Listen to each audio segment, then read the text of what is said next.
नमस्कार, राधे राधे। मैं हूं Saavi Singh, astrologer, numerologer and vastu consultant, और आप देख रहे हैं एस्ट्रो वास्तु सावी।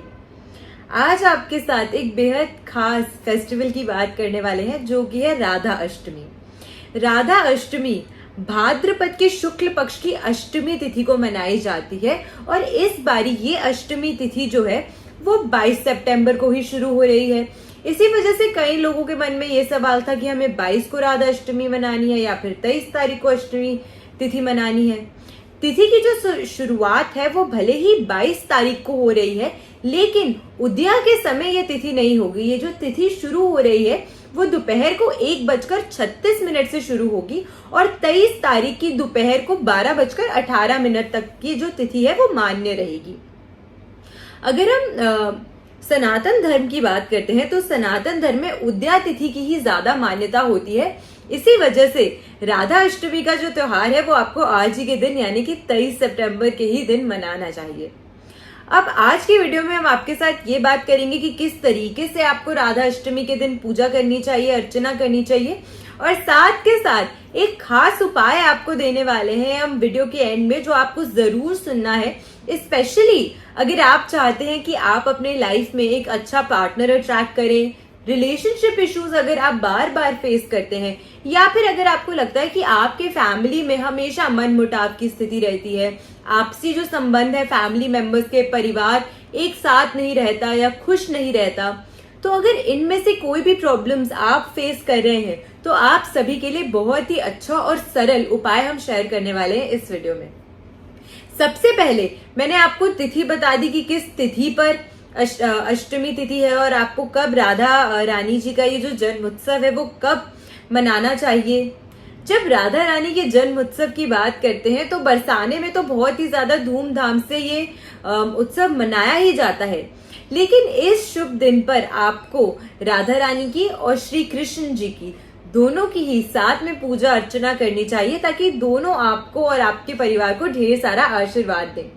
साथ के साथ एक ऐसा दिन होता है जिस दिन मान्यता है कि आपकी सभी मनोकामनाएं पूर्ण होती हैं। अगर आप सच्चे मन से कोई भी चीज राधा रानी और श्री कृष्ण जी से मांगे तो वो जरूर आपकी वो जो मनोकामना है उसे पूरी करते हैं। और साथ के साथ राधा अष्टमी पे पूजा अर्चना करने से आपके आय यानी कि आपके फाइनेंसेस में, आपकी आयु यानी कि आपकी हेल्थ और लॉन्जिविटी में, और साथ के साथ सौभाग्य सब में वृद्धि होती है, और आप सभी चीजों में अपनी लाइफ में हमेशा फ्लरिश करते हैं और अच्छी चीजें अपनी लाइफ में अट्रैक्ट करते हैं।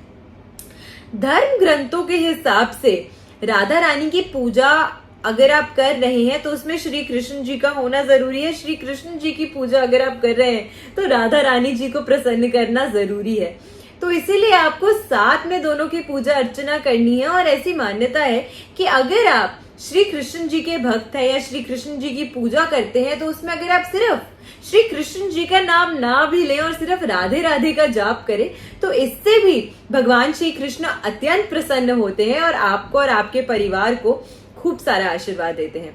तो इस राधा अष्टमी के मौके पे आपको अच्छे से विधि विधान से पूजा करनी है। कैसे करनी है वो भी हम आपके साथ शेयर करेंगे, और साथ के साथ खास उपाय का वेट आपको जरूर करना है। बहुत स्पेशल उपाय आप सबके साथ शेयर करने वाली हूँ, और स्पेशल के साथ साथ सरल भी है, तो आपको करने में भी ज्यादा दिक्कत नहीं होगी। राधा अष्टमी आप मनाने जा रहे हैं तो आपको पूजा अर्चना तो करनी ही है। पूजा करने के लिए आपको सुबह अगर आप ब्रह्म मुहूर्त पे उठते हैं तो वो तो बहुत ही ज्यादा अच्छा है, लेकिन जब भी आप सुबह उठते हैं 5, 6, 7 बजे, आपको अच्छे से मानसिक और शारीरिक तरीके से स्वच्छ होने के बाद ही आपको पूजा अर्चना करनी है। अब जब आप नहा धो लेंगे, सुबह आप रेडी हो जाएंगे, तो उसके बाद जब आप पूजा करेंगे तो आपको सबसे पहले एक चौकी लेनी है, उस पे लाल कपड़ा बिछाना है, और फिर अगर आपके घर पे राधा कृष्ण की कोई मूर्ति है, अगर आपके घर पे उनकी कोई फोटो है, तो उसको आपको वहां पे विराजित करना है। फिर धूप दीप आरती, फूल पुष्प उनको बहुत पसंद है, मिठाई, ये सभी चीजें आपको राधा रानी को और श्री कृष्ण जी को अर्पित करनी है। इससे वो बहुत ही ज्यादा प्रसन्न होते हैं। पंचोपचार कर अगर राधा रानी और भगवान श्री कृष्ण की पूजा आप करते हैं तो ये भी बहुत ही ज्यादा अच्छा माना जाता है। तो इस चीज का भी आपको ध्यान करना है। और साथ के साथ इस समय राधा चालीसा का अगर आप जाप करते हैं तो वो भी, उनका पाठ करते हैं तो वो भी बहुत ही ज्यादा अच्छा माना जाता है। अगर आपको लगता है कि आप ये चीजें नहीं पढ़ सकते हैं, आपके लिए मुश्किल है, या आपको लगता है उच्चारण में आपसे कहीं कोई गलती हो सकती है, तो सबसे सरल और सबसे अच्छा तरीका है कि आप या तो राधे राधे का जाप करें, या फिर हरे कृष्ण कृष्ण कृष्ण हरे हरे, हरे राधे राधे राधे हरे हरे, इसका जाप करें। तो ये दोनों जाप भी आप कर सकते हैं अगर आपको लगता है कि जाप के उच्चारण में आपसे कहीं ना कोई गलती हो जाए या आपको पढ़ने में कठिनाई होगी वो पाठ, तो ऐसे में आप इन मंत्रों का भी उच्चारण कर सकते हैं। ये भी बहुत ही ज्यादा अच्छा होता है। अंत में आपको मनोकामना अपनी जरूर रखनी है राधा रानी के समक्ष, और अगर आप व्रत रख रहे हैं तो फलाहार व्रत रखना सबसे ज्यादा उत्तम होता है। और उसी दिन सेम डे आपको व्रत नहीं खोलना, अगले दिन आपको उस व्रत को खोलना है। तो आपको सुबह तो आप इस विधि से उनकी पूजा करेंगे ही, जैसे मैं आपको बता रही हूँ, संध्या के समय भी, शाम के समय सूर्यास्त के बाद भी आपको उनकी पूजा करनी है, धूप दीप दिखा के आरती करनी है, अर्चना करनी है, जाप करना है मंत्रों का। और उसके बाद आप फलाहार का सेवन कर सकते हैं, लेकिन जो आपको व्रत खोलना है, अन्न ग्रहण करना है, वो आपको नेक्स्ट डे पर ही करना है। तो दिन भर आपको उपवास रखना है। अगर अब हम बात कर लेते हैं जो मैंने आपको बताई थी कि कोई भी अगर आप प्रॉब्लम फेस कर रहे हैं, चाहे वो रिलेशनशिप इश्यूज हों, फैमिली में आपको लगता है कि अक्सर मनमुटाव होते हैं, या बहुत अच्छे तरीके से आप अपनी फैमिली के साथ घुल मिल नहीं पाते, फ्रेंड्स में अक्सर लड़ाइयां हो जाती हैं, तो सबसे ज्यादा अच्छा उदाहरण दोस्ती को समझने का भी श्री कृष्ण जी हैं, जो उनकी दोस्ती थी सुदामा जी के साथ, और प्रेम को भी समझने का सबसे अच्छा उदाहरण जो है वो हमारे सामने सबसे पावन और सबसे सुंदर उदाहरण जो है वो श्री कृष्ण जी और राधा रानी का ही है। तो ऐसे में आपको इनकी पूजा अर्चना अगर आप करते हैं तो वो प्रसन्न तो होते ही हैं, और जो भी रिलेशनशिप या जो भी इश्यूज आप अपनी लाइफ में फेस कर रहे हैं, अपने भक्तों को वो हमेशा उन सभी प्रॉब्लम से दूर रखते हैं। करना क्या है आपको एक डिब्बी सिंदूर लेना है, और उस सिंदूर को आपको थोड़े समय राधा रानी और कृष्ण जी के समक्ष रखना है। उसी चौकी पे आप रख सकते हैं जहां पे आप पूजा कर रहे थे। उसके बाद इस सिंदूर को आपको राधा रानी के चरणों पे लगाना है और श्री कृष्ण जी के चरणों पे लगाना है, और फिर थोड़ा सा तिलक आपको अपने माथे पे टच करना है। जब आप ये सिंदूर राधा रानी के और श्री कृष्ण जी के चरणों पे लगा रहे हैं, उस समय आपको जाप करना है हरे कृष्ण कृष्ण कृष्ण हरे हरे, हरे राधे राधे राधे हरे हरे।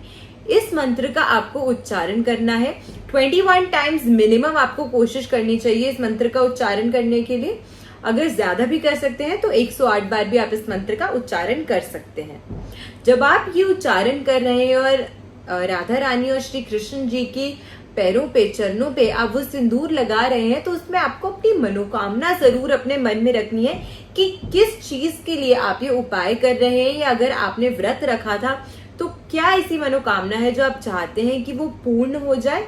और आपको आशीर्वाद उनसे यही लेना है कि उनकी कृपा से और उनकी आशीर्वाद से ये जो भी रिलेशनशिप इश्यूज आप फेस करते हैं वो खत्म हो, और जैसे वो प्रेम के और दोस्ती के इतने पावन स्वरूप हैं और इतने अच्छे प्रतीक हैं, वैसी ही दोस्ती और वैसा ही प्रेम आप अपनी लाइफ में भी अट्रैक्ट कर सके। तो एक बहुत ही सरल और एक बहुत ही इफेक्टिव रेमेडी है ये, जो आपको अवश्य ट्राई करनी चाहिए। आशा करती हूँ आपको आज की वीडियो अच्छी लगी होगी। अगर वीडियो अच्छी लगी तो अपने फ्रेंड्स एंड फैमिली के साथ इस वीडियो को शेयर जरूर कीजिएगा, ताकि वो भी इस राधा अष्टमी पर इस उपाय को कर सके और अपनी लाइफ में हैप्पीनेस और प्रॉस्पेरिटी और वेल्थ हर चीज अट्रैक्ट कर सके। ऐसी ही अच्छी बेनिफिशियल वीडियोस और रेमेडीज के साथ फिर से हाजिर होंगी मैं इसी चैनल पे। जुड़े रहिए मेरे चैनल के साथ। आशा करती हूँ आपका दिन शुभ रहे। राधे राधे।